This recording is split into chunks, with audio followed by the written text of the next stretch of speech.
Okay, we're recording. Today's January 25th, 2016. We're at the Atlanta History Center in Atlanta, Georgia. We're honored to have with us today Mr. Gerry Hutchinson. Mr. Hutchinson is a veteran of the Navy Reserve and has agreed to come in and talk to us about his experiences, both in his upbringing, his life, and particularly his military experience. My name is Joe Bruckner, and I'm with Roger Swassett, and we are conducting the interview. We're volunteers here at the History Center, and Sue Verhoff is the senior archivist at the History Center, and she is in charge of this program for the Atlanta History Center. We're really honored to have you here with us, Mr. Hutchinson, and we're looking forward to hearing your story. Could you give us your full name and the city and state where you currently live? My name is Gerald Franklin Hutchinson, Jr., and my wife and I reside in Stone Mountain, Georgia. Okay. Where and when were you born? I was born May 26, 1954 in Raleigh, North Carolina. My parents had just recently graduated from Wake Forest College when it was in Wake Forest, North Carolina, so I came quick on the heels of their graduation. Okay. Tell us a little bit about your upbringing. I was born in North Carolina, as I mentioned, and probably one of the more significant formative events in my life was when I was 9 years old. My mother died suddenly of a cerebral hemorrhage. I went to bed on a Sunday night. I woke up Monday morning and she was gone. That, of course, greatly impacted our family. She was 31, my dad was 33, I was 9. My younger sister was 4. And so thereafter, my dad really struggled in his grief, and we ultimately left. I think we lost our house. I didn't fully comprehend all that was going on, but he left his job and kind of struggled to get his footing thereafter. Basically, I grew up in the Carolinas, lived at various times in parts of North Carolina, Dillon, South Carolina, and even in Virginia, a couple of stints, Danville, Virginia, and Collinsville, Virginia. I'm the oldest of 2 children. I have a younger sister who's 5 years my junior. And so our dad raised us. He never remarried. And that's just a snippet about my growing up. Well, I noticed you entered the Naval Reserve in 1988. What had you done just prior to that? Well, I'm a minister, and when I graduated from seminary, and then I completed another graduate degree in social work at the University of Louisville, Kentucky, my first full-time position after school was in Jacksonville, North Carolina, which is the home of Camp Lejeune Marine Corps Base. I was working with the New River Baptist Association, a group of 35 churches in the Onslow, Pender, Duplin, and Jones counties of that part of eastern North Carolina. No problem. My dad had served in Korea in the Army, and he occasionally would talk about that. I knew just snippets about that. I think he was proud of his service. He was a medic. And certainly I was a teenager during the years of the Vietnam War. And I remember registering for the draft. As I recall, my draft number was high, and I was planning on going to college anyway, so it really didn't seem like an imminent kind of possibility that I would be drafted. So I went on to school, and a couple of years into my college time, the war ended. Mm-hmm. So, long story short though, after seminary, my wife and I moved to Jacksonville, North Carolina, and I worked with the New River Association. And that was really my introduction to the military, because Camp Lejeune it's kind of the tail that wags the dog in Jacksonville, North Carolina, economically, population-wise, and so many of the members of our churches were retired Marines, retired Navy. People worked on the base as civilians, and so it was my first time to really rub shoulders with military personnel. I can remember when my wife and I came down for the job interview in late summer of 1981. When I graduated seminary, I considered myself a pacifist. I think many seminarians do.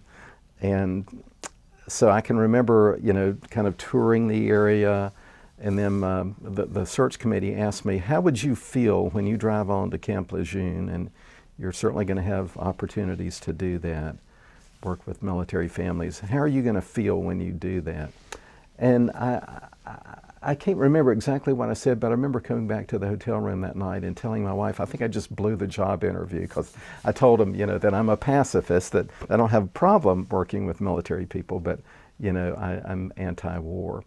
Well, unfortunately, I didn't blow the job interview, and so we came there, and I began to learn what it's like. Military people are like anybody else. They put their pants on one leg at a time. And there's some wonderful, wonderful people in the military, veterans and active duty, and there's some stinkers as well. And the Baptist Association sponsored a kind of like a religious USO, I would call it. It was named the Welcome In, and it was right in the downtown part of Jacksonville, where most service people came, who were single particularly, in their off hours to relax, to drink, to whatever. So we had lots of service people that came into the Welcome In at night, and we had a retired couple who were kind of the grandmom and grandpop that operated that. And so that was an important part of our ministry. There was no part of the ministry in New River Association that wasn't impacted by military personnel, either as volunteers or the targets of our outreach and concern. So that experience, and we lived there for 5.5 years, I think that experience really helped put a human face on military personnel for me. And the reason I say that is that my next job was here in Atlanta with the Home Mission Board of the Southern Baptist Convention.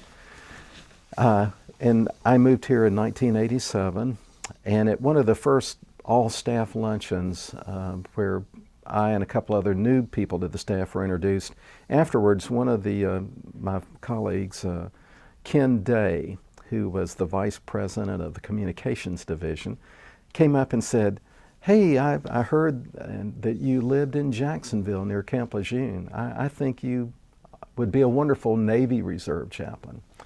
And he was serving in the Navy Reserve, and he just encouraged me to think about that. And I kind of blew him off because I really had no interest in that. We had just moved to the city. I had a new job, new things to learn, and the last thing I wanted to do was join the military. And so over the course of a year, every time Ken and I saw one another, he said, you ought to think about serving in the Navy Reserve. I think you'd be a wonderful reserve chaplain, given your experience at Camp Lejeune. And every time I said, no, I'm not interested. It just doesn't appeal to me, that sort of thing. And finally one day, about 10 months later, I thought, maybe I should consider this. I can remember going home and talking with my wife about it. And her dad had served in Korea in the Army. And my heart softened, my attitude changed. I thought, maybe I should at least explore this and see what will come of it. So I began to work with a recruiter, and I hit a roadblock physically. I had high blood pressure, and so that kind of just pulled the plug out of my application to join the Navy. But I started exercising. I lost weight. I brought my blood pressure under control, and I kind of re-engaged the process. Every chaplain who serves in the military has both a commission as an officer and an endorsement by their faith group that says this person is a bona fide, Baptist clergy, and we endorse them to serve in the Navy. So the organization that I work with, the Home Mission Board, among its many facets of work, the Chaplains Commission was the endorsing body for the Southern Baptist Convention. So I certainly knew the people in the Chaplains Commission, and getting the endorsement was easy enough. And once I got back on track to get my commission, And I did ultimately pass the physical and eventually joined the Navy on August 21st, 1988. That was my kind of entry into the chaplain corps. So, you know, I almost didn't do it. I wasn't responsive when Ken Day began talking to me at first, and over the course of about 10 months, I began to turn around and to think more seriously about that. So I was 34 years old when I joined the Navy, and the cap at that time was 35, so I just made it under age-wise.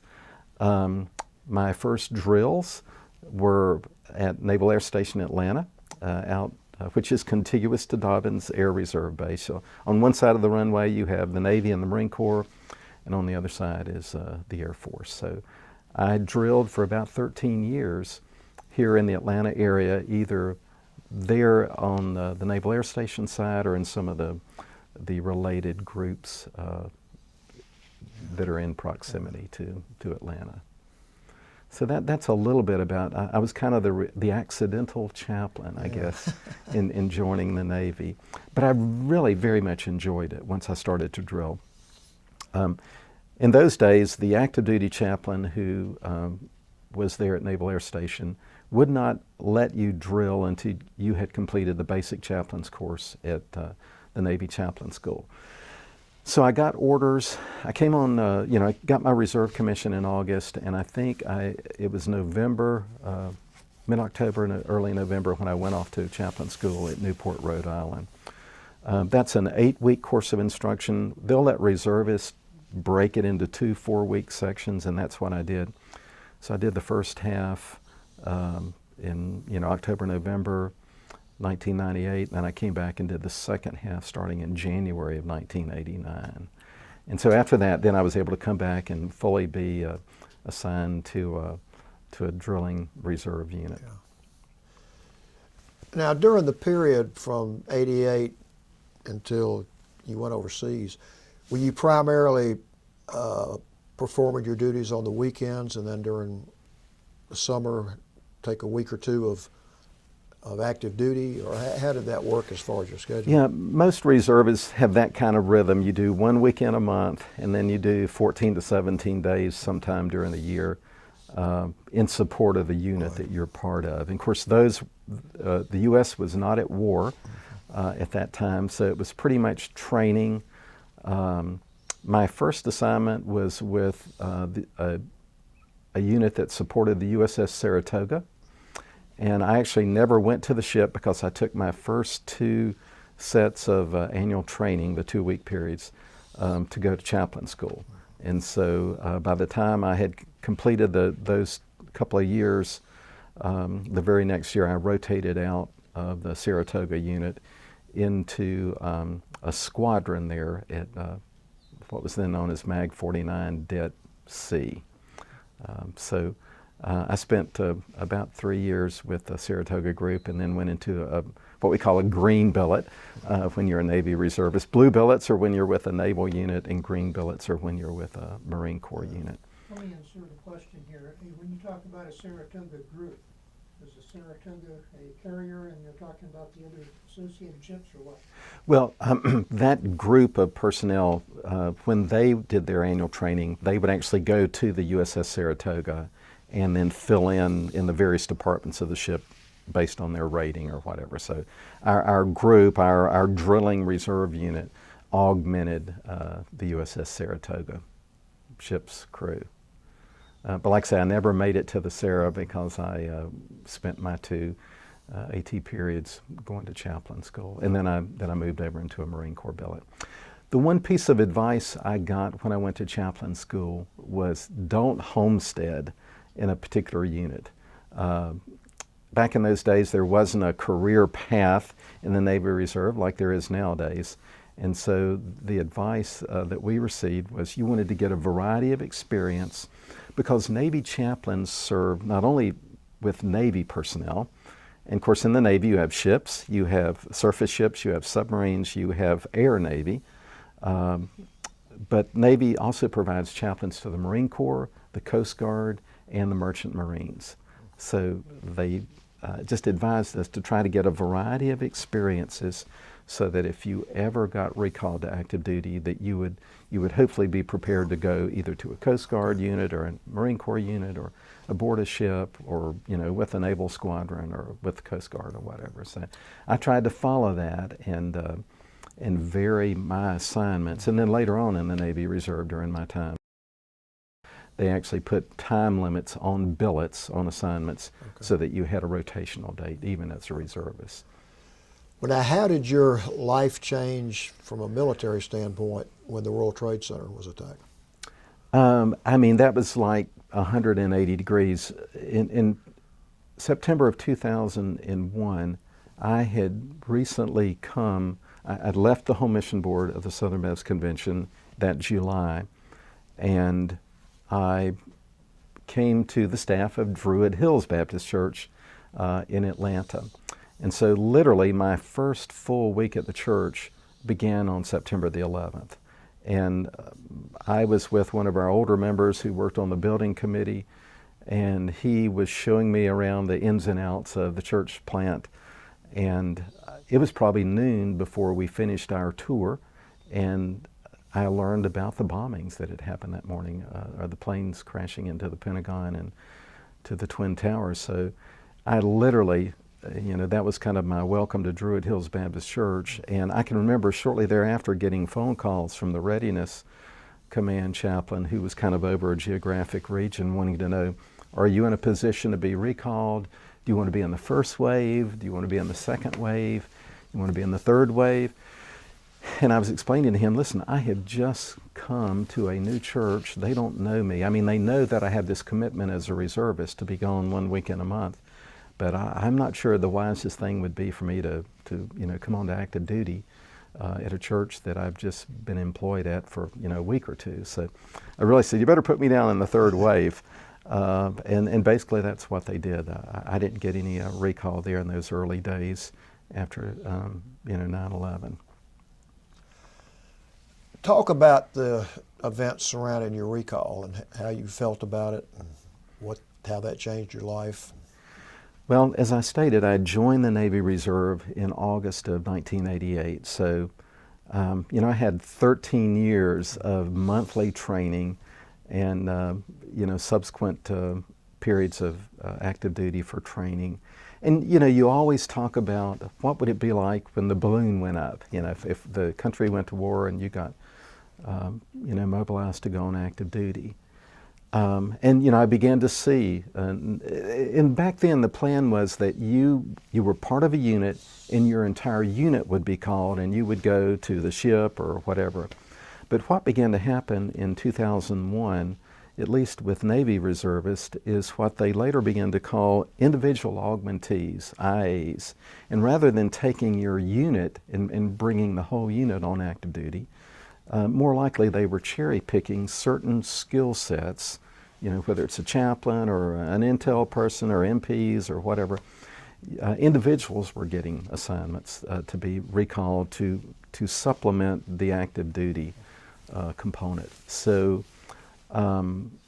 my first recall happened in 2004, and I had just completed a 3-year assignment, one of the most unique ones I had in my time in the Reserve, at a small Navy submarine base in the Bahamas. So I had several, about once a quarter I would fly down to Andros Island in the Bahamas, and I was the only chaplain at that base. It was a small base of about 300 people, and I would, meet with both the Protestant congregation and the Catholic congregation. We had a chapel coordinator who would facilitate volunteers that would come over each weekend and lead services from the mainland, mainly retired chaplains. And then the Catholic Diocese of Nassau in the Bahamas would send a deacon over every Saturday to do the Catholic service, and about once a quarter a priest would come. So, I kind of supervised the chapel coordinator, and then I came once a quarter and spent 6 days there. And of course, when I was there, I led the Protestant services. I'm a Baptist, so I led the Protestant services. But I related very warmly with both the Catholic community and the Protestant community. And it was really my first experience to be the command chaplain at a Navy base that was, chapel-centric on an island. And that was a wonderful time. I finished up there in September of 2004. And I then got put in what we call the VTU, the Voluntary Training Unit. The structure of the Navy Reserve is such there are not enough billets, not enough paid assignments for everybody who's in the reserve. So certain people get placed periodically in the VTU. And what that means is that you get put in a VTU unit and you do your monthly drills, but you don't get paid. You're still training. You accrue a point for each day you serve as a reservist. And so you accrue points that will ultimately impact your check in retirement. And so that was my first tour in the VTU. And so, I didn't want to just sit around in a classroom trying to pass 2 days worth of time a month. A friend of mine was the chaplain with Marine Air Group 42 here in Atlanta. And so I asked him if I could volunteer and maybe relate to one of the Marine helicopter squadrons at MAG 42, because I had been part of the MAG in earlier assignments. And he was glad to have the help. He didn't have all of his positions filled. And so that's where I was in 2004. I was helping out at MAG 42, but I was in a voluntary training unit status. So MAG 42 had a squadron, HMLA 773, which is Marine Light Attack Helicopter Squadrons, both the Hueys and Cobras, the attack gunship and the multi-purpose Huey. And the squadron there was had been doing rotations to Afghanistan. They had already completed 2 6-month rotations with different people coming and going. And that in September, they were sending a 3rd rotation to Afghanistan. And my friend, who was the group chaplain, did not want to go forward because the circumstances at his church in South Carolina were such that he really couldn't afford to be away and to go. So I volunteered to go to Afghanistan.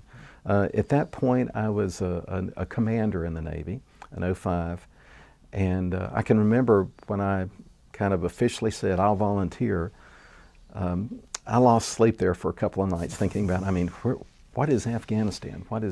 Where is that? Iraq was the major focus of attention in those days. But, we had a presence in Afghanistan. We'd been hunting Osama bin Laden, I guess since late 2001. And finally, after about 3 or 4 kind of sleepless nights, I can remember that I had a friend who was serving at Marine Forces Reserve headquarters on the religious side, and he called me up to just kind of verify, hey, I hear you're interested in going to Afghanistan, but I think the reality is you're too senior, and so we're really looking for a lieutenant, not a commander. So once he said that, my bubble was popped, and I figured, I'm too old, I'm too senior, they're not going to send me. And so I just kind of relaxed. This was probably like sometime in late September. And so I just kind of re-engaged in my volunteer work with MAG 42. And then I was at home in early November of 2004. And that same friend of mine called me and said, Gerry, are you still interested in going to Afghanistan? And, just almost in the interval of a heartbeat, I said yes. And he said, well, this has been the darndest thing. Everybody that I've tried to recall, we'd get to a certain point in the process and it just fell through. So I think you're our person. And so he said, well, have your orders cut tomorrow. Well, that didn't happen. But within 2 weeks, I was on active duty. And ironically, interestingly, going to Camp Lejeune to kind of do my check-in. Anytime a reservist goes on active duty, there's a fair amount of in-processing that you do medically, administratively, issuance of gear, uniforms, all of those kinds of things. One of the big things is just getting you from the reserve pay system into the active duty pay system. So I remember my wife and I driving to Camp Lejeune in November of 2004 for me to report in to the Navy mobilization processing site at Camp Lejeune, and going through all those hoops to get an active duty ID card and get in the active duty pay system, getting my final medical clearances and all of those things. So I just felt like in that interval that he asked me, are you still willing to go, that this was the right thing for me to do. I can remember having read a parade magazine in the Sunday paper sometime that fall that had a picture of, I think, the Secretary of the Navy who was in Afghanistan. His son was a Marine. And I just felt this deep sense of longing that I want to do this. I'd been a reservist for, at that point, 16 years. Always wondering what it would be like, to go to war. How would I do? Can I make a contribution? And so I would pray, particularly after 9/11, Lord, in your time and at the right place, I'm willing, I'm willing to go. And so finally that call came in November of 2004. And, after Thanksgiving, I had cleared all the hoops there at the NMPS, came back to Atlanta and boarded a flight here in Atlanta that took me overseas. Tell us about your tour over there. What was your first impression when you landed in country? I know you dealt with many Afghans as part of your responsibilities, and you've got a unique experience, I think, for members of the military and exactly what you did. Tell us about that and what you did and what your feelings were. Well, remember that the squadron had gone forward. They had gone to Afghanistan in September. And so this is now late November, early December. They had been there each of those months without a chaplain. They were in Bagram Airfield, Bagram, Afghanistan. And they had swapped out with a previous detachment from HMLA 773. So, all of the hangars they worked out of, the housing units, they were very familiar with because some of their colleagues had been there before. I was going forward as an IA, as an individual augmentee. So I boarded an Air Transportation Command plane here in Atlanta, and we flew through Frankfurt, Germany, and landed in Kuwait. Remember, we got there late at night, and they kind of pointed us to the warehouse type place where we would be billeted. I think I was carrying a couple of sea bags, my banjo, books. I knew it took me 3 trips to get, anytime I moved from point A to point B, it was 3 trips worth of getting my gear, my trash, as Marines like to say, from one place to the other.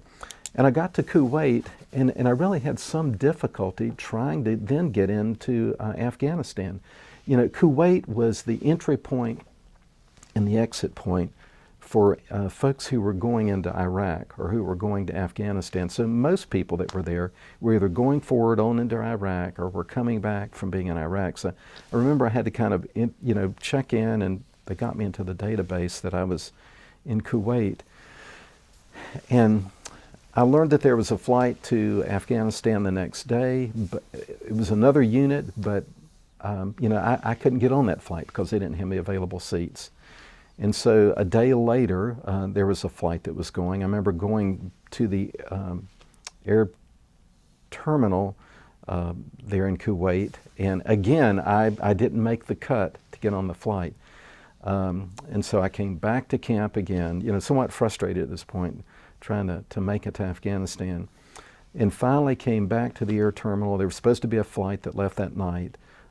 It didn't leave that night. I spent the entire night at the terminal, but the next day I was able to get a flight to Qatar. And so I flew to Qatar with all of my stuff, and from Qatar it was easier to get a flight to Afghanistan. So I landed in Bagram, Afghanistan on December 7th, 2004. And the commanding officer met me there at the terminal. My assistant, a religious program specialist, first class Mark Benson, met me there. And they helped me get my gear and showed me where I was going to be staying and that sort of thing. My first impression was that everybody carried a weapon. And most of the pilots had a shoulder holstered 9mm. All the enlisted personnel had M16s, and they carried that everywhere they went, to chow, to the gym, to the head, And I thought, man, this is different, seeing people carrying weapons everywhere they went. Of course, as a chaplain, I'm a non-combatant. I don't rate a weapon. I don't have a weapon. And my assistant, my religious program specialist, is my bodyguard. So we always went places together.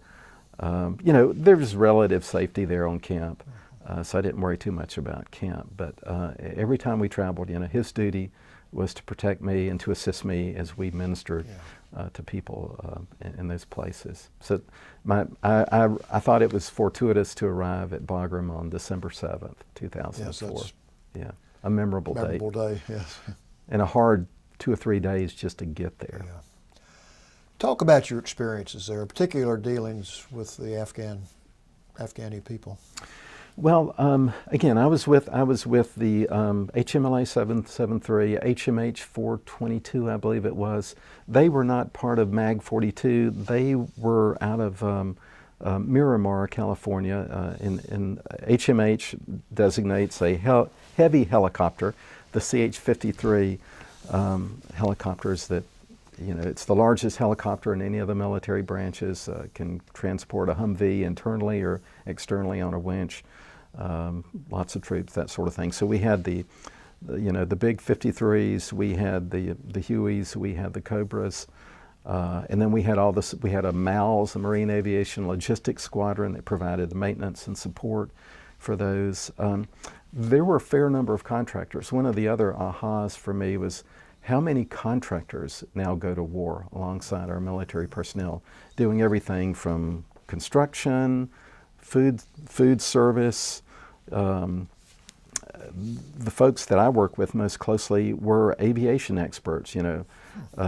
Maybe they had the reach back to get certain supplies, avionics, hydraulics, things like that. They were there as subject matter experts to the active duty people who kept the birds flying, and they could consult on technical issues or have the reach back to get certain pieces of equipment. So, there was a goodly mix of contractors as well as military personnel.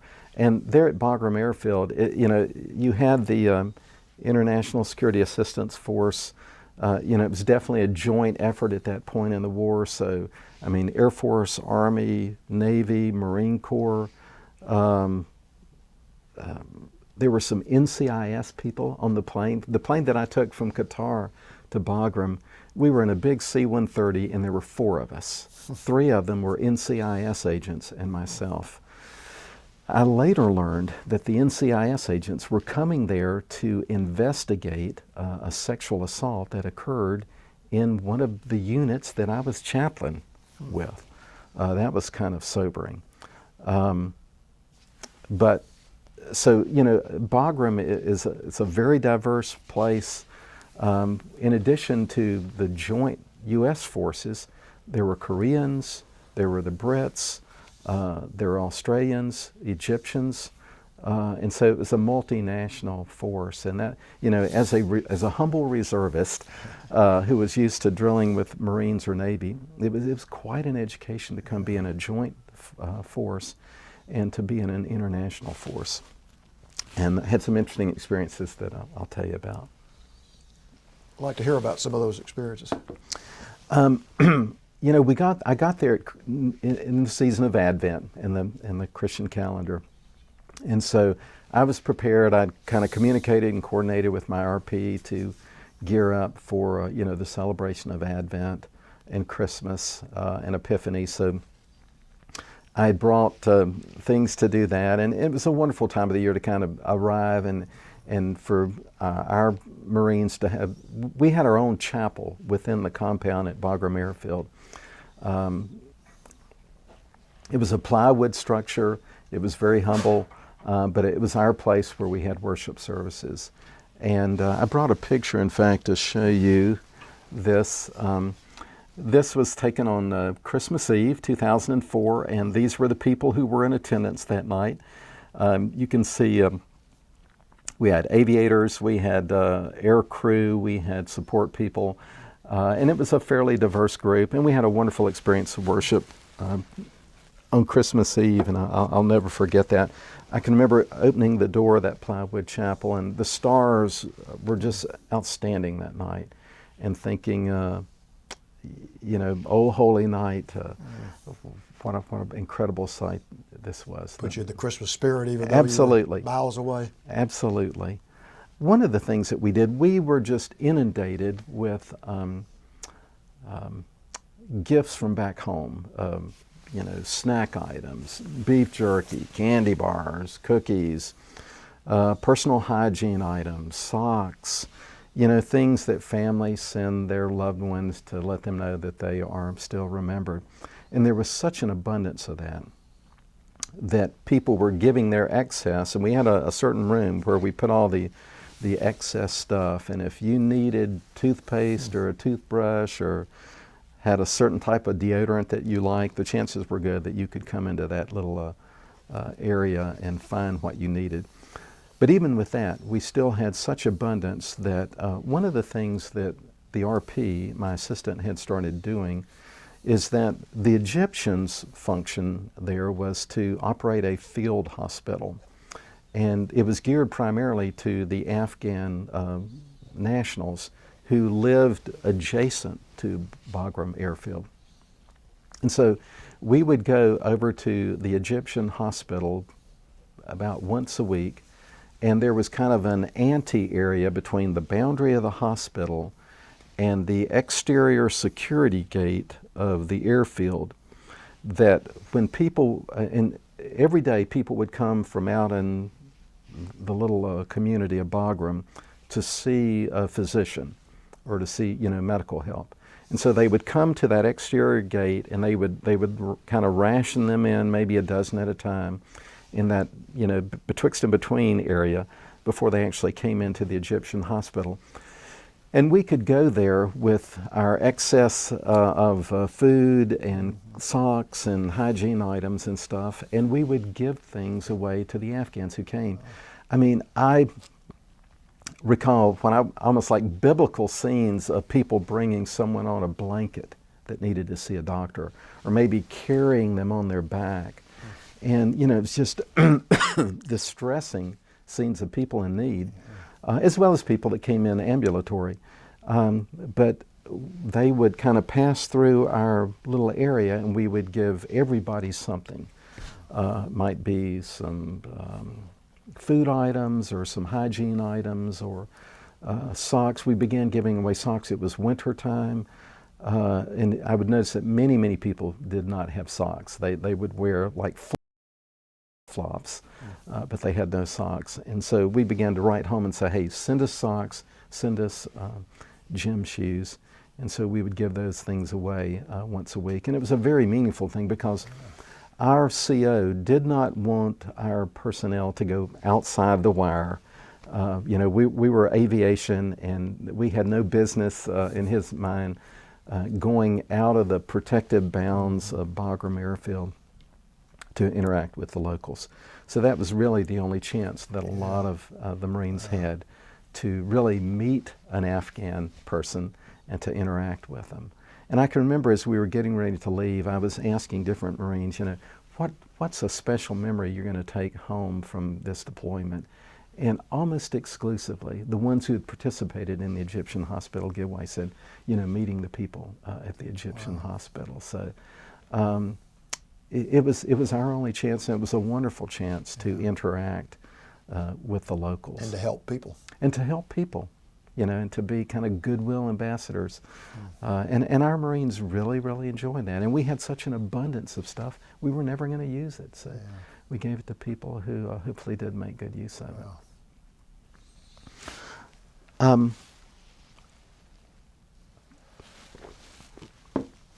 At Bagram Airfield, most of our equipment and our personnel were at a FOB, forward operating base called Salerno.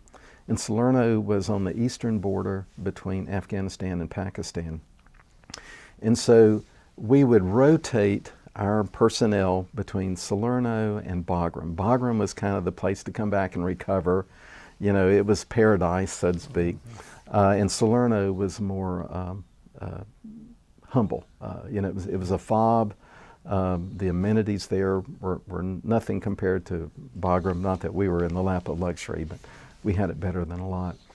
And that's where most of the missions were flown out of Salerno. So my RP and I, RP1 Benson, we would periodically travel to Salerno to be with our people there. And those were always meaningful times. You know, usually we would bunk in with, I would go with the pilots, he would go with the enlisted personnel. And we would be there to, you know, to not only hang out with them, but to find out how they were doing. And then, you know, prior to my arriving, my assistant had been volunteering or, you know, serving at the chapel on Bagram. There was an Army-run chapel called the Enduring Faith Chapel. This was Operation Enduring Faith, that was the Enduring Faith Chapel. And the Army had gotten quite used to having him in their duty rotation. So when I came aboard, I wanted him to kind of step back from volunteering at the Army chapel, the larger chapel, and so that he and I would have the freedom to travel and see where our people were.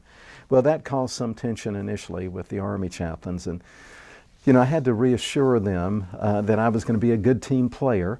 And you know, this was really my first experience in a joint environment, and I had learned in you know, my intermediate and even advanced training at chaplain school that jointness is the way that we fight wars these days.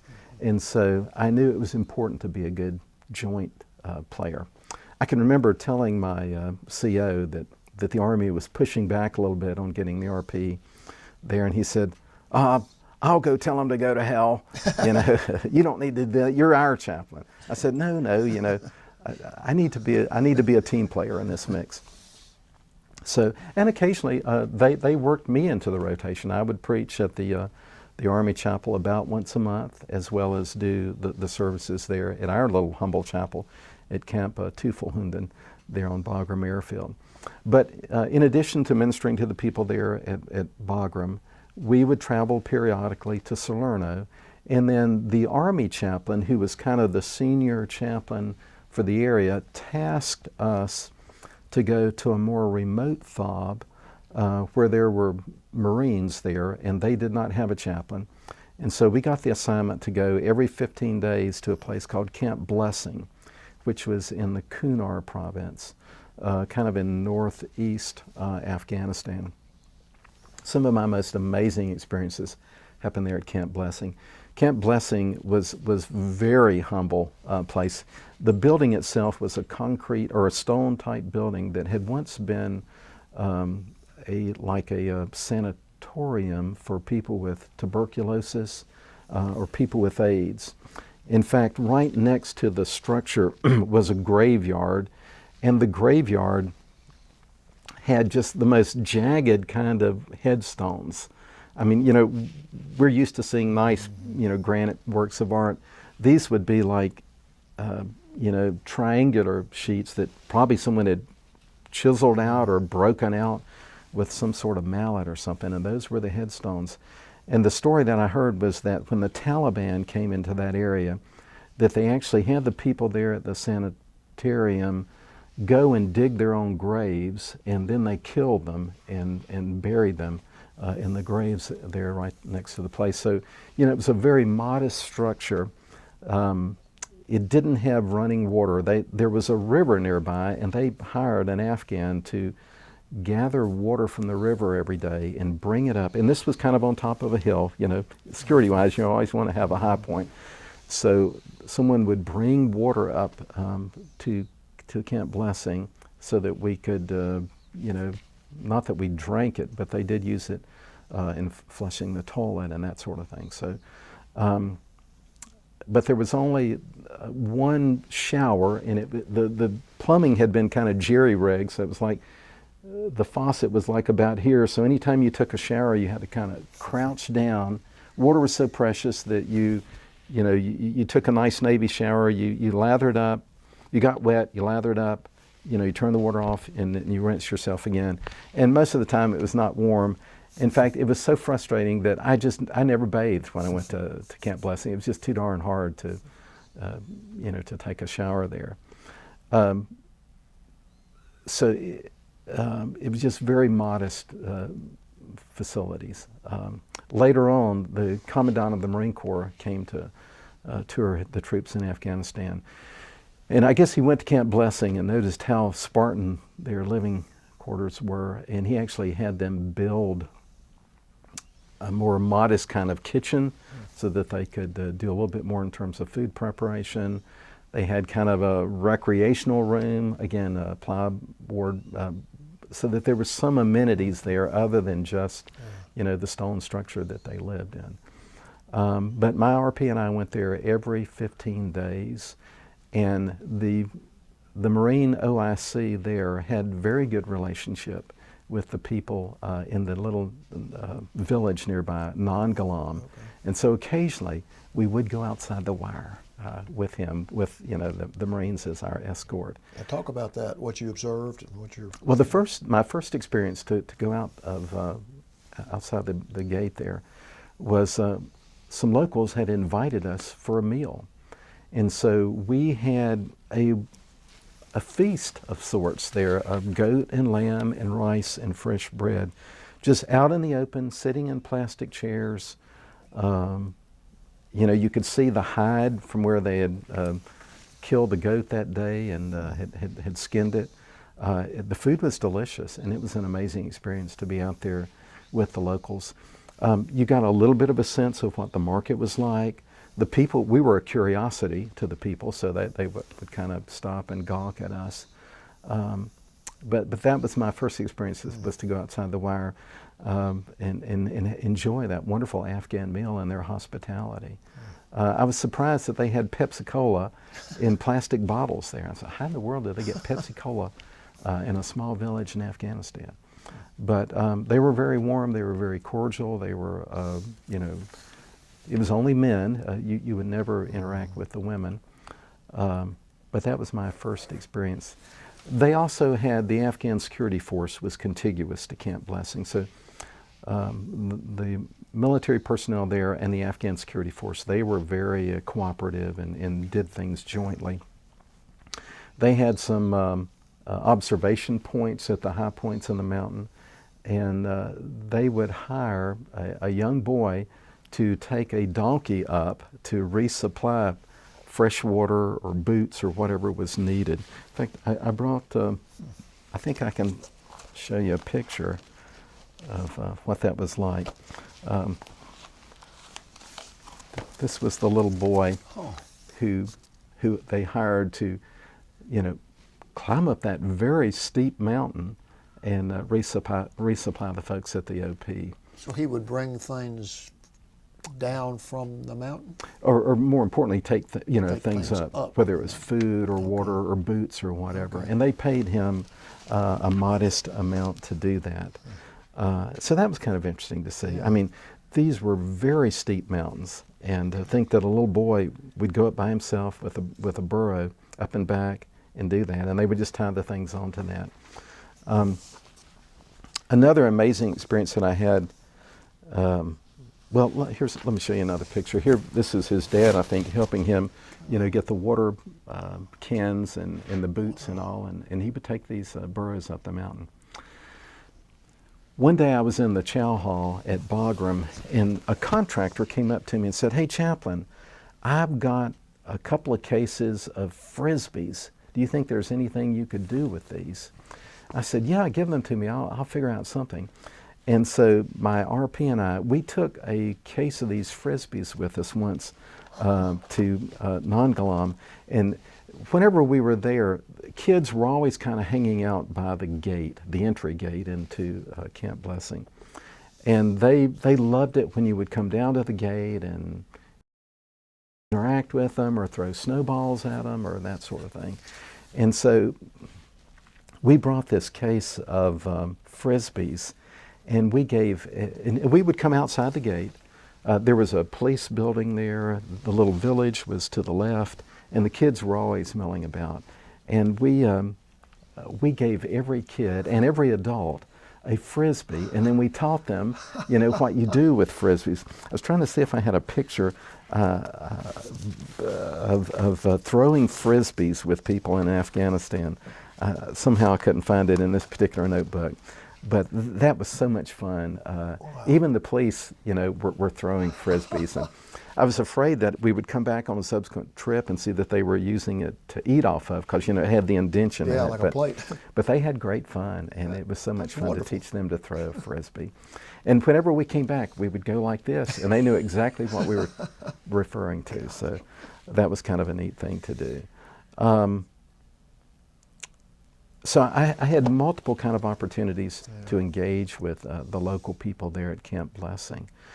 The Kunar province, I learned later on, it's a very dangerous area. In fact, Camp Blessing had been attacked on Christmas Day before we came in January. And I can remember telling my CO that. It's probably the stupid thing to do, because he wasn't real excited about me going anyway. But he did agree to let us do that. And we never had a problem there. I kind of felt like I lived a charmed life in Afghanistan, because my RP&I would be at Salerno, and then Bagram would be rocketed. We'd come back to Bagram, and Salerno would be rocketed. So we were always at the right place to never come under attack. One other place that we had personnel was another FOB called Oregon E. And I think Oregon E's like in the Paktika province. And we went there on New Year's Eve, 2004. We'd gone to Salerno, and then we took a flight from Salerno to Oregon E. And that was what we called a FARP, F-A-R-P, a forward arming and refueling point. So helicopters who were in that part of the country could come into Oregon E, land temporarily, and be refueled and rearmed. And so the Marines there operated the FARP. And I'll not forget how impressive it was to see those young Marines. Anytime they got word that a helicopter was coming in, they would literally sprint to the LZ and be ready to be on station to refuel and to rearm the helicopters. It didn't matter, what the weather was. In fact, when we got there on New Year's Eve, 2004, we had, I think, 24 inches of snow that night. And we got snowed in. We had come expecting to spend the night and leave on New Year's Day, and instead spent a week there because the weather was so bad that the helicopters could not fly. So my RP and I spent 7 wonderful days there at Oregon E, not planning on it. And I think I wore the same clothes for 7 days. Can you spell the name of that place for me? ORGUN-E, Oregon E. I think things there were even more modest than Bagram. All we had there were outhouses, and there were no lights, and so if you had to use the bathroom at night, you just kind of waited until you were totally ready to do what needed to be done. Go out to the outhouse and do your business. So the meals were more less diverse. There, we would sit down on the meetings with the Army. It was mainly an Army outpost, and just kind of keep up with what was happening there in that province. And that was the only time we ever went to Oregon E. Most of the time, my RP and I were either going to Salerno or we were going to Camp Blessing, but we never came back to Oregon E. Let me think if there's anything else really noteworthy. How was the morale of our troops? Well, I think the morale was great. The pride that these Marines took in their job was impressive to me. To see them sprinting to the landing zone, to watch the Marines at Bagram. I remember one of the Huey crews had a female door gunner, and she was the ultimate professional. And she had already earned her combat insignia as an airman on a helicopter. And these were young people who took great pride in what they do, whether it was, you know, maintaining the hydraulics on a bird, or, you know, being an ordnance, or being a crewman, or whatever. So I'll not forget their pride in what they did, and their desire to serve. So the morale was good while we were there. Again, you know, Marines tended to do they did shorter deployments. I think the squadrons there would do 6 months at a time, and then rotate out, and another contingent of the squadron would come and do their time. The HMLA 773 actually did 18 months in Afghanistan, with 3 swap outs at the 6-month juncture. And so I was with the 3rd group that had come there. And you know, I realized later on,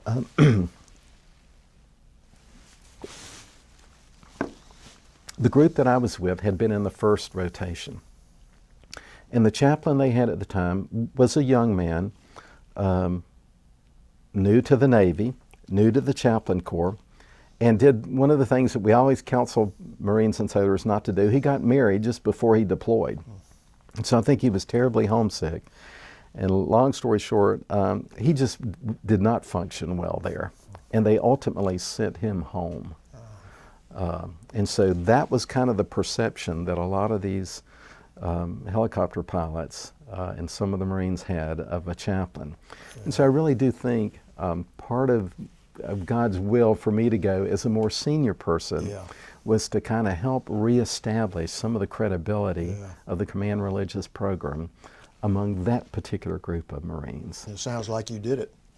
I did my best, and I think you know, I proved my worth. I did more counseling than I've ever done in my life in those 6 months with Marines. And you know, most of the times when people deploy, it's matters of relationship with boyfriends, girlfriends, wives, that sort of thing. I remember we had an Air Force officer who had just, he and his wife had just built a brand new home in Texas, and while he was over there, he got a Dear John letter. His wife had basically decided to kind of hook up with the gentleman who had built their home. And so, you know, that was a real difficult thing to kind of work through. And so, but many of the counseling concerns related around to relationships that people had. When did you leave Afghanistan? I left in early April of 2005. 2004, 2005 was a very cold, snowy winter in Afghanistan. Bagram is I think at 7,000 feet elevation. You can see the Hindu Kush mountains from there, and they always have snow on it, I'm told. It's a beautiful place. But it was a very, very cold winter, and the Taliban wasn't that active when I was there because they're just not equipped to operate and conduct operations, you know, in the snow. And we had a lot of snow in the country that winter. Let's see, one other interesting thing that I had happen at Camp Blessing, somehow I'd gotten connected up with a Lutheran church in South Carolina, and their women's group had handmade some dolls that they wanted to send to Afghanistan and see if we could give those away. So I said, yes, send them to me and I'll do that. Well, I figured if I was going to have any opportunity to give the dolls away, it would either be at the Egyptian hospital or at Camp Blessing. And ultimately we did at both places. But I'll never forget at Camp Blessing, we actually hiked from Camp Blessing into the next town over, which was probably about a mile or so. And I said to my RP, we need to take these dolls with us, because if we're going to have a chance to meet a girl or meet a family with their daughter, it will be on this trip. And so sure enough, we did, and we were able to give out each of those to all the children we saw. What was the reaction of those kids who had nothing? You know, fortunately, they were willing to engage us, because typically men and adult men don't relate to children, and typically men, non-Afghans, don't relate to female Afghans. But, you know, I would usually get down on my knee and I would pull the doll out of the box, and these were like Raggedy Ann types of dolls, and give those to them, and they took them, and I felt so good. And my RP took some pictures, and we sent them back to the church in South Carolina. So that, that was kind of a neat experience that we had. Another interesting thing that I noticed is that many of the places I would go, the Marines would make pets of some of the stray dogs and cats or whatever. At Camp Blessing, they had kind of befriended a rhesus monkey, and they named him Mr. Peepers. And so Mr. Peepers would actually go out, when the Marines would go out on a patrol, they had dogs that they would take with them, because the dog could smell somebody before they might see them, particularly when you're climbing up the mountains. Well, Mr. Peepers would actually jump on the back of the dog and ride the dog. It was the funniest thing, and I got to see him, kind of ride the back of one of those dogs. But they'd befriended this monkey. I mean, probably not the smartest thing to do in terms of getting bit or something, but they'd kind of befriended Mr. Peepers, and they taught him how to smoke a cigarette and that sort of thing. So, but I know one of the Marines at Bagram, she had befriended a dog, and actually somehow persuaded the Marine Corps to let her take that dog back to the U.S. So she took her R&R and took that dog back home. So, and there were other places where, I think at Oregon E, they had befriended dogs, and they slept in with them in their living quarters. So, it was kind of like a sense of normalcy to have a pet, whether it be a cat or a dog or a monkey, at the different places that we traveled. When after you left Afghanistan, did you go back to your previous weekends and 1 week a year training, or? Yeah. Let me kind of tell one more story about Afghanistan, and then I'll kind of wrap that up. The week before we left, we experienced a casualty, and it had been one of our Marines who was at Oregon E, and again, those were primarily ordnance personnel, and he had stayed, one of the Marines, and I had met this young man. I can remember he was a very devout Christian. I can remember him coming to Bible study there at the chapel at Bagram, and him talking about he'd already paid to go on a trip to the Holy Land the next year. I mean, he was a very serious student of the Bible, very intense young man. And his specialty was ordnance. Well, as we were beginning to retrograde and get ready to go back home, we were boxing up stuff, and this was the last of the rotation cycle. So there were things that we were sending back on C-130s. I think the helicopters themselves were going to catch a ship somewhere and be transported back to the U.S. So Sergeant Lee had volunteered to stay and keep count of the munitions there at Oregon E, and be responsible for that, and come on back to Bagram from there. All the other Marines had come back, and he had stayed. On his trip back, the helicopter crashed. It was an Army Chinook helicopter, and it crashed and killed everybody on board. And I'll never forget that. This happened like less than a week after we got, before we were to go home. And it was my first experience with going to what we called River City, restricted communications. And I can remember my RP and I, we were watching a movie, and the word began to pass around, hey, we're going to have a formation in an hour, and Chaplain, the CO wants to see you. And so, he told me that they were going to notify the Marines there that he had died. But restricted communication meant that they were going to shut down all the computers and all the phones so that nobody would email back or call back to, let this word get out before they could notify his family. So I'll never forget being in formation and the CO relating that he had died. And just one of the Marines just buckled. It was like his knees became butter, and he just had buckled. So it was a bittersweet end to what had been a successful deployment. One of those things you never forget, though. You never forget. And we were aviators, so we were fortunate. We were blessed. We didn't have any, we had very few combat engagements, and this was just one very unfortunate accident that had happened.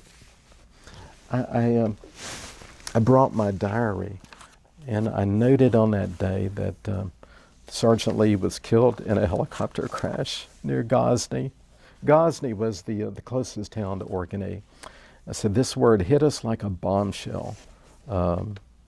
And there was another thing that he said that he had written to his mom and told them to stop watching the news because they would always get upset and scared. And his mother said, he told us, unless you see 2 Marines waiting for you, I'm okay. And the mother said that night that at her daughter's house, that's what she saw. So, very, as I say, a very bittersweet end to our deployment. But, as a Christian, I was comforted that he was very much a person who was committed to his faith.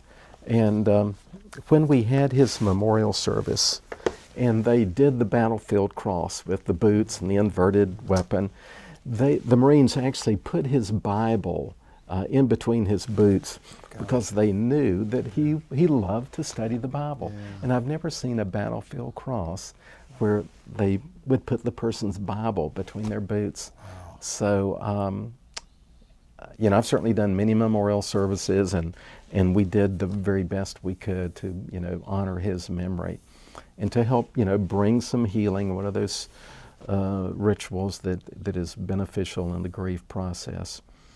It was also my first experience to observe and be part of what they termed as angel flights. Anytime you were bringing the body of a soldier or a Marine home, they referred to those as angel flights. And so I remember there's a ceremony that you go through as the caskets are loaded onto the plane, and all the troops come and gather, and they do them kind of processional. I would go in and pray over each casket. I'd never even heard of an angel flight, so that was a new experience for me. But it was a very kind of bittersweet ending to what had been a very productive and good and safe deployment. But I think it was his sense of wanting to, hey, y'all going back to Bagram, I'll stay here and be responsible for the ordnance.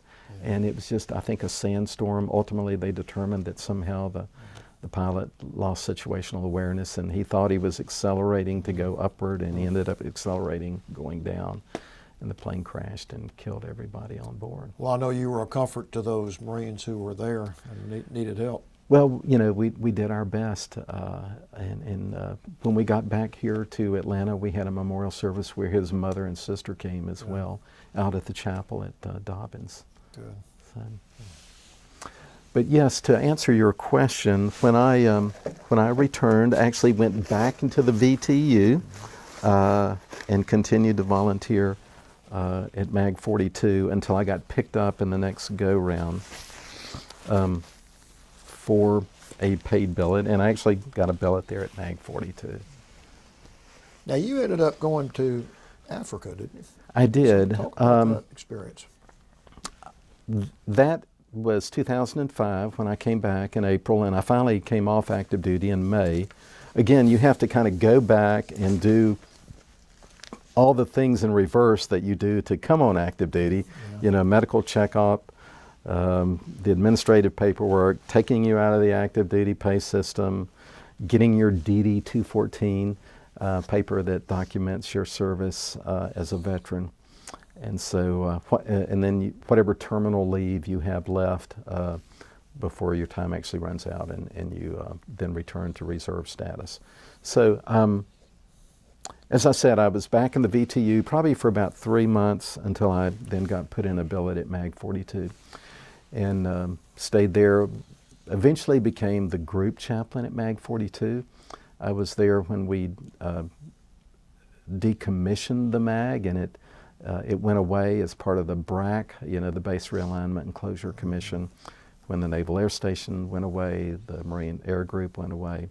So I had investment as a squadron chaplain, as a group chaplain. I eventually became the wing chaplain for 4th Marine Aircraft Wing, which is all of the Marine Corps Reserve squadrons and units. And it was after that deployment that I got a call to, I remember a friend of mine had gone to Djibouti, and his description, and it kind of rung in my brain, was that Djibouti is a hot, nasty place. And in early February of 2011, I got an email from the Nav Res 4 Command, Chief of Naval Reserve Forces Command. They said, we're looking for a volunteer to go to Djibouti. And I saw that and I thought, Chuck said it was a hot, nasty place. I'm going to delete that email. So I deleted that email. And again, I'm at home. Now I'm at a church in Virginia. I'm at home on my day off, and I get this call from Commander Naval Reserve Forces Command. Hey, Jerry, we want to send you to Djibouti. Did you get the email? I said, it's funny you called. I said, yeah, I got your email, but I deleted it. He says, well, we want to send you, and you can either go this year or next year. So my church at the time in Virginia did not have a pastor. We were in an interim, kind of betwixt and between having a full-time pastor. I was the associate pastor of the church. But we had what we call an intentional interim pastor who was there helping the church kind of revision, prepare itself for the new pastor to come. And he and I had a very good relationship, and I thought, it's probably better for me to go during this interim time rather than for the church to have a new pastor come aboard. And I'm saying, I'm sorry, I'm going to be going to Djibouti for a year. So I said to the guy on the phone, who again was a friend of mine, well, let me talk to my wife. Let us discuss this. And so I said, can I call you back in an hour? So we talked about it. And again, I just had that sense of rightness, of oughtness, that I ought to do this. And so I called him back and said, yes, I'll go. Put my name in. So he had to write some stuff up. I actually went back to the office, the church office, and sent him some information he needed to because I actually sent my name to the chief chaplain's office for a final approval.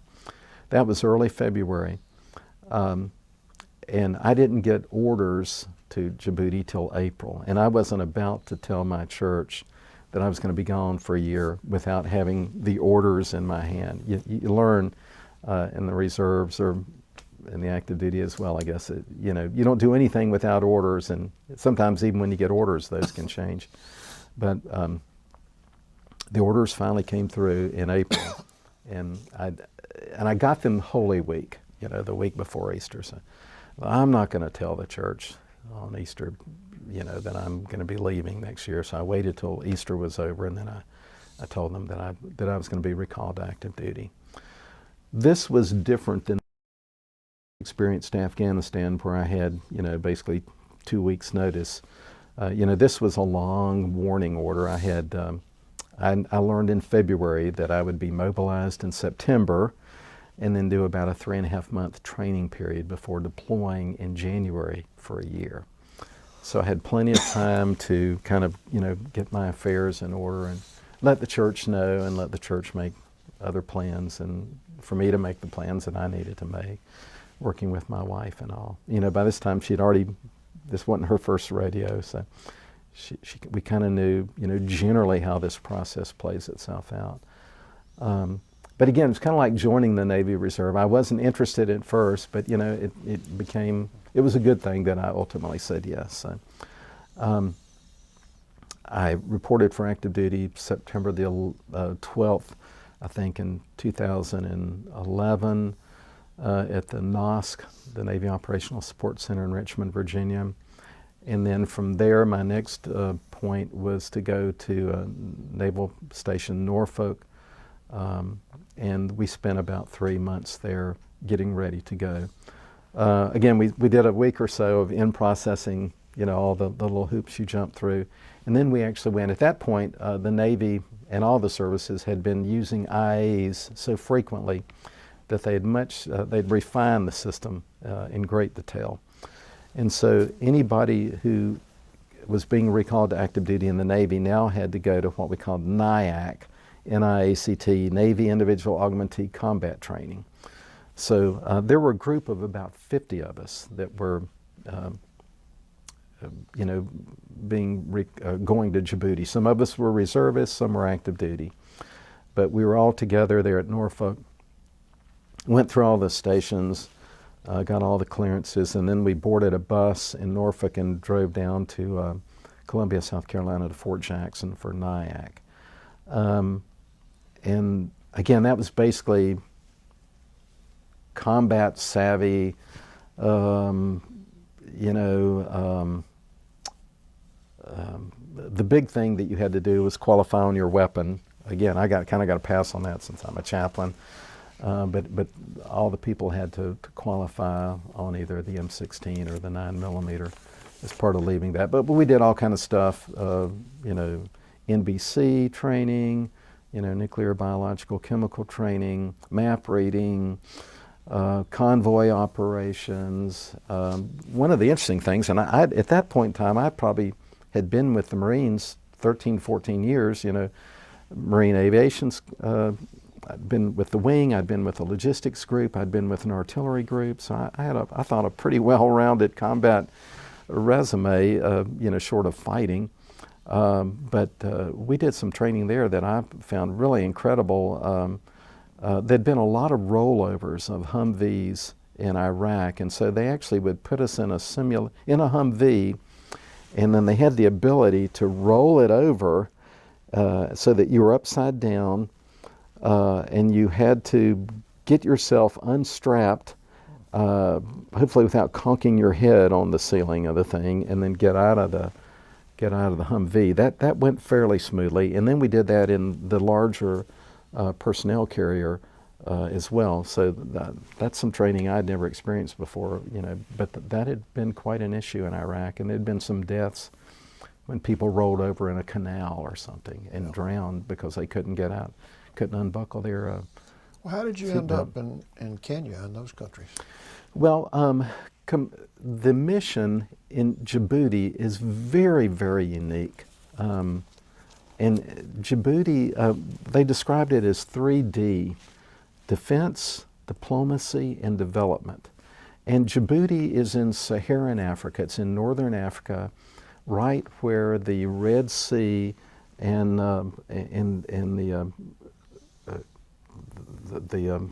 gosh, I'm forgetting the other body of water, but it's right there where the Red Sea comes together with the Indian Ocean. Yemen is 18 miles across the body of water there, the Strait of Bab el-Mandeb. Somalia is contiguous to Djibouti. Eritrea and Ethiopia are contiguous to Djibouti. And the U.S. is leasing land from the country of Djibouti. It's an old French Foreign Legion camp that's really been built up. When I was there in 2012, that was the 10th year of a presence in Djibouti. Initially, it had been off station out in the Indian Ocean before the Navy came ashore with Marines, and then they started leasing this place. And the whole purpose there, you know, Somalia was a failed state. There was a lot of unrest in East Africa. You know, Ethiopia had been in civil wars in the 70s and 80s. And so our purpose there was, one, to protect the free passage of ships around, you know, that part of the Indian Ocean. That's where a lot of piracy was taking place. And so that was one of the goals. Another goal was to try to help all of those countries that were contiguous to Somalia, most of whom are our allies, Ethiopia, Kenya, Uganda, Tanzania, to be more effective in securing their own borders so that the group in Somalia, which is known as Al-Shabaab, they had been running the country, so to speak. Basically, you know, human trafficking, drug trafficking, weapons trafficking, you know, those ways to generate income and to do their illicit activities. And so, you know, our presence there is to try to help our allies better secure their borders so that that they don't become a failed state, and so that the terrorism, particularly of Al-Shabaab, does not spread any further. Many people had fled Somalia and come into the northeast corner of Kenya in the world's largest refugee camp, Dadaab. And so they were just trying to help, you know, work with our allies to stabilize, you know, that part of Africa. So we were sharing best practices with our allies. We were doing development projects to help the people, well drilling, animal vaccination, trying to halt the spread of malaria through, net distribution, educational things. I mean, any kind of significant need. Our admiral used to say projects with a purpose were things that we were doing, and we had personnel in each of those countries. And by we, you mean the military? Yes. But again, it could be military personnel, it could be USAID personnel. Everything we did under the guidance of the American Embassy there, which also communicated with the host nation to make sure that we were addressing needs that were priorities to them. And so it's a really unique kind of mission that goes on there. The military talks in terms of operations, exercises, and activities. Operations being combat-related, activities being military-related, exercises being training. And so it's a unique place where you can come and do each of those kinds of engagements, as well as diplomatic engagements and development engagements. And so we coordinated our efforts with USAID and the embassies and the host governments. It's very interesting. You had the experience of dealing with the locals when you were in Afghanistan. Did you have that experience when you were in this next assignment? Well, my predecessor and the chaplains who had preceded me at Combined Joint Task Force Horn of Africa, they had done the bulk of their energy and effort in what we called military-to-military engagement, and also trying to enlist the aid of civilian religious leaders to use their influence for peace and stability rather than things that would be destabilizing. And so my predecessor, who was a rabbi, imagine a rabbi interacting with Muslim clerics, but he had spent a lot of energy and time and effort, particularly in Ethiopia, trying to persuade the local civilian leaders to bring their influence to bear on the Ethiopian military to develop a chaplain corps. Ethiopia is a very battle-hardened military, but they don't have a chaplain corps. And I learned later on that part of that, there's some political dynamics there. The Orthodox Church in Ethiopia is very powerful, very influential, and the military did not want to create a toehold into the military system for the Orthodox Church to wield influence in that area. It's back to politics. It's all about the politics. And so we had one meeting with the basically kind of the National Council of Churches person in Ethiopia and another person to talk about that. And then I realized, this is probably not going to go anywhere quick. And my commander, likewise, the admiral, he really kind of pulled me back from doing the mill-to-mill or the mill to civ. We call those military to civilian engagements. My predecessor had been very tenacious in doing that. He'd done things in Uganda and Kenya, Tanzania, but he had not been a good team player with U.S. AFRICOM. And U.S. AFRICOM is the combatant command. It's the higher headquarters for anything that happens on the continent of Africa. And their chaplain, the AFRICOM chaplain, had flown with the admiral once over the Christmas holiday before I got there in January. And he really kind of let him know that he wasn't happy with the lack that my predecessor had not been a team player with them. So anyway, the admiral kind of pulled me back in from, my predecessor had primed the pump thinking I'm going to do a lot of military to civilian engagements, and I only did one. But the admiral had redirected me to work more closely with AFRICOM and to do some military to military engagements. And the first thing that he suggested I tackle or consider working on was in South Sudan. And so I communicated with the chaplain at AFRICOM. He was an Air Force colonel, I was a Navy captain. So he made a trip to Djibouti shortly after I got there just to kind of size me up, I think. And I was determined that I was going to be a good team player with AFRICOM. And so he and I just, hit it off well. And we had some amazing mill-to-mill engagements. Kenya has a very well-developed chaplain corps, probably the best of all the countries in Africa. And it's interesting, in the U.S., our philosophy is that you provide for your own as a chaplain. As a Baptist, as a Protestant, I can take good care of Protestants. You facilitate for others. I can't lead a Mass for a Catholic or do a Shabbat service for the Jews, but I can make sure that there's someone who can, and that they have a place and a time and the materials that they need to do that. So you provide for your own, you facilitate for others, you care for all, and you advise the command. So it doesn't matter, maybe I'm the Protestant Baptist chaplain with a Marine Corps squadron, but it's my responsibility to make sure that Catholics and Jews and Muslims and Seventh-day Adventists and Methodists or whoever, that their right to practice their faith, that they have the freedom and the wherewithal to do that. And likewise to ensure that people who have no faith commitment are not bugged by those of us who do. So, but the Kenyan model is very different. The Kenyans have a Protestant community with a chief of chaplains and Protestant chaplains.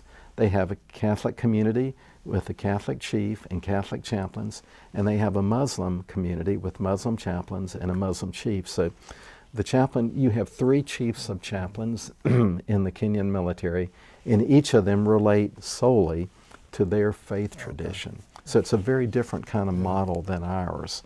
So we did some military-to-military engagements with the Kenyans where I know my deputy and I flew to Nairobi, and we spent some time with each of their chiefs and some of their chaplains, and we just talked about, different things we did, training, this, that, and the other, and we made a plan for the Kenyans to come to Camp Lejeune in Djibouti and spend a week with us and kind of see how we do both a garrison ministry on camp and how we work together even though we're from different faith traditions. Likewise, I had contacted the AFRICOM chaplain indicating my boss's interest in our doing something in South Sudan.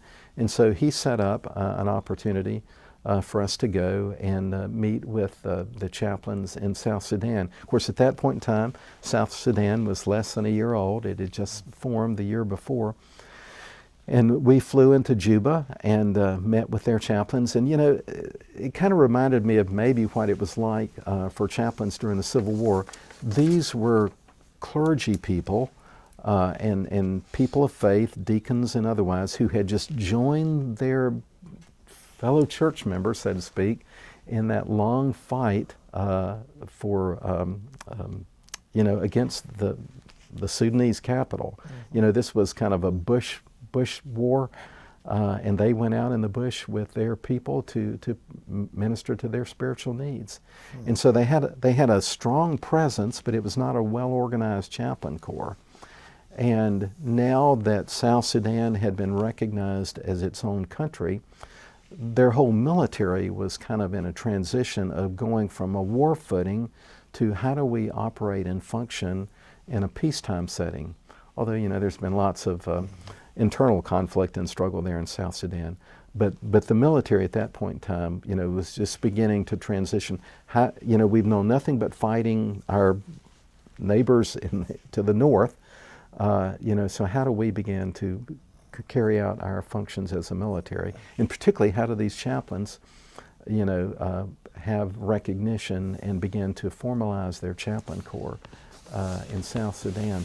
So you had a fair amount of experience dealing with local people in your Africa tour too, then. Absolutely. In addition to that, there was a camp chapel staff that did nothing but minister the command religious program to the 5,000 people that are at Camp Lejeune. And that was Jewish, Adventist, Protestant, liturgical Protestant, non-liturgical Protestant, Catholic. So it's a very vigorous command religious program, and they had 3 chaplains and 3 RPs. My office, the Office of Religious Affairs, was responsible for the religious support of all of our people who were downrange, who were in the countries outside of Djibouti, and also, the military to military engagements with the other chaplain corps. So we had very distinct kind of responsibilities there. But I had a lieutenant colonel Air Force chaplain, I had a Navy chief, and I had an Air Force master sergeant, and there were 4 people in our staff, and we were responsible for the religious support of all the people downrange, as well as the military to military engagements.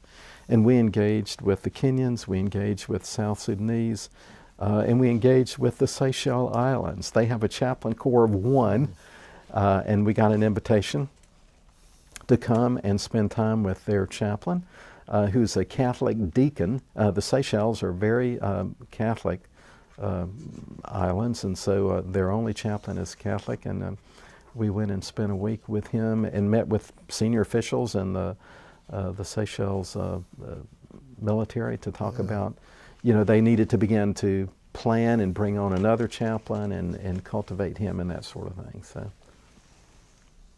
Okay. Now, when you left that assignment, did you stay in the reserves? Came back to the States?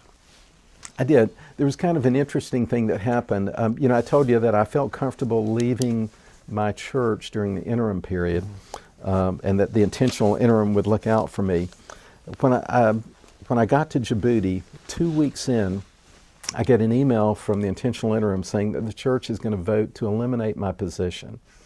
And so when I get back, the church will give me a year to make a transition. So they're going to give me a year's time on staff to re-engage, knowing that I had to disengage. So, that was very troubling. I certainly didn't see that coming. I thought the church might reconfigure my job description, but I never envisioned. Up happening? Yeah. Oh, yeah. I never imagined that they would eliminate my position. And that was 2015? 2013. 13. Yeah. 2012. I got to Djibouti January the 3rd of 2012, there for a year. Actually 12 and a half months. Are you still in the reserves now? Or no. I had planned to retire when I got back from Djibouti, but upon learning that that my job was going to be eliminated, I thought maybe I ought to try to do one more billet in the reserves in case I can't find something in a year's time. And so I did put in for another billet, and I did get another billet, I am retired now. Okay. But I kept that as kind of just to give me a little breathing room. You had an amazing experience. We've done quite a few interviews here. I've gotten educated today about a lot of things that I've never heard before. You had an incredible life and a military experience. For a reservist to be able to go and interact with chaplains from other countries, trying to share best practices, trying to compare models, trying to learn from one another. It's not like we had all the great ideas that the Kenyans or the Sudanese needed to pick up from us, but to learn from them because they know best how to minister in their context to people. That was pretty amazing stuff. And to coordinate that with the embassies, anytime we went in country, we had to get permission from the American embassy, and we always went by the embassy because we had military personnel embedded on the embassy staff, and it was an amazing experience. I almost filled my passport pages during those 12 and a half months. I want to give Sue and Roger a chance, number one, to ask any questions that they may have about anything they want to hear about that they didn't hear about, or any questions. How are we doing time-wise? I've kind of lost track. I hope I'm not burning your tape. We're okay. We're about an hour and a half. We're starting to run a little low, okay. Low on battery. We'll wrap this thing up. Do you have any questions, Roger? We're sitting here boiling over or something. I do have one, Yeah. and I certainly don't want you to reveal things that you aren't permitted to reveal. You did mention that most of the counseling that you did had to do with relationships at home. Were there other combat-related? What stands out in terms of the counseling that you did with the troops in terms of combat or just military lifestyle? Were there other things that that you had to help them with? I would say the overwhelming majority of issues were relationships, sometimes with loved ones back home, sometimes with colleagues.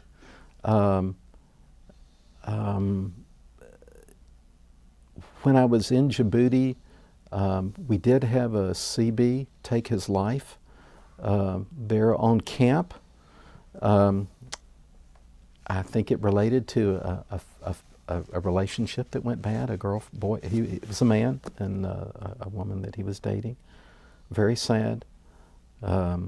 Their chaplain came in, and he was a young lieutenant, and I kind of consulted with him on how to plan a memorial service, which he did and did very well. But yeah, so I would say, at that point, there wasn't post-traumatic stress or anything in country. Being with aviation units in Afghanistan, we weren't as close as combat troops would be. So yeah, I would characterize most of my counseling related to relationships, whether they were familial or romantic or work related. Those tended to be the kinds of issues that were most frequent. And my deputy, one of my deputies at Djibouti, he was a counseling machine. I mean, counseling is not my forte, so I don't always gravitate toward it, but I bet he did, in the 6 months he was there, he probably did 200. I mean, anytime somebody wants to speak to the chaplain, if he was there, I usually pointed them toward him. I want to give you a chance to do two other things. One is there anything else you would like to get on camera? Pictures or anything that you have? Let me see. One of the interesting experiences that I had in Djibouti is that the American Embassy had developed a program of volunteers from the camp teaching, helping to teach English. There were a lot of English schools in Djibouti, and when I say in English schools, this is the most humble of school that you can imagine. But these were like mom and pop kind of run operations where you're in a kind of a hovel of tin and wood and rickety benches, and the students come at night after they've worked or been to traditional school, and they learn English, and the volunteers from camp would come and we would dialogue with them. Usually we would say, what do you want to talk about tonight? And they'd say, well, let's talk about how do you tell if it's true love or not. These were 14, 15, 16, 17, 19, 20, 21-year-olds. So we would write these things on the board, and then we'd say, okay, who wants to talk about how do you know if it's true love or not? And so the students would practice their English, they would talk, and we would give them feedback about grammar or pronunciation, and then usually toward the end they say, okay, you tell me, what is true love? And so we would have a chance maybe to share. So I did that. I've always loved volunteering, so I was eager to join that. And I think I did 183 hours of volunteering during my year there. But it was just really, really remarkable. These young people, Djibouti is a very poor country. And there's about 60% unemployment in Djibouti City, which is the big time in the country of Djibouti. But these were young adults, young people, who already spoke their native Somali tongue, because most Djiboutians are Somali in terms of their tribal background. They speak French because until 1977, Djibouti was a French colony. They speak some degree of Arabic because it's 94% Muslim. And here they are trying to learn English in hopes that they can maybe get a job on the camp or somewhere. Yeah. And it's just very inspirational, I think. And so I'm more than happy to come at the end of the day and dialogue with young people who were trying to learn English. So that was an amazing experience, and I very much loved that. And I reached back to my church in Virginia, and they actually bought paper English dictionaries so that we could give them out to the schools. Wow. I may have a picture here of some of that. I won't worry too much about pictures because I know we're getting long. I will say, I brought a couple of notebooks. When I first went from my church here in Atlanta to Afghanistan, I began to write back home once a week and just kind of let them know what I was doing. And the church secretary had compiled all of these into a book and gave them to me when I got back. But this was my way to kind of keep up with the folks back home. So when I went to Djibouti, I decided to have my Djibouti journal, DJOURNAL, and so I would write back every week, and I would tell people, you know, hey, here's what's happening in my Djibouti journal. Everything from the kind of quarters I lived in to seeing goats in the tree, you know, rummaging for food and all of that stuff. So these were ways that I kind of, you know, maintained contact with the folks So back you were home. educating people about something that they would never have known about or never have seen. Yeah, and most people, I'd never heard of Djibouti until, you know, just a couple of years ago, and I certainly didn't realize it's the only enduring location that we have on the continent of Africa. And last year I saw where President Obama renewed the lease with the country of Djibouti for another 10 years. The camp is actually beside the only airport in Djibouti City. And so, you know, we have utilization of the airstrip. There's the only natural resource of any value in Djibouti is that it has a deep water port. And so, for example, almost all of the imported food that comes to Ethiopia comes in Djibouti and then goes by truck over to Ethiopia. Ethiopia has no access otherwise, you know, to import things. So you've got a deep water port there. Ships can come in. Ships come in every day. American ships come in periodically. You've got things that are happening in Somalia that we're 8 miles from in Djibouti. You have things that are happening in Yemen. They were 18 miles across the water from Djibouti. You have the occasional things that happen in Kenya with Al-Shabaab. Al-Shabaab is still very upset that the Kenyans in 2011 went into Somalia to try to go to defeat Al-Shabaab so that there wouldn't be such an excess of refugees from Somalia into Kenya. But anyway, I don't know that I have anything else particularly that. But I want to give you a camera. chance if there's anything else you want to say in summary or anything you left out. You don't have to, but just if there's anything you want I'm to just say. saying, you know, I was a reservist. I served for just under 26 years. I never planned to do it. It wasn't part of my long-range goals after leaving seminary. But, you know, it was the influence of a friend to persuade me, and I certainly never planned to go to Djibouti. But if I hadn't gotten that call, I would never have gone. And that was an amazing way for me to basically end my Navy career. I did come back and serve 14 months at Naval District, Washington, at the Washington Navy Yard.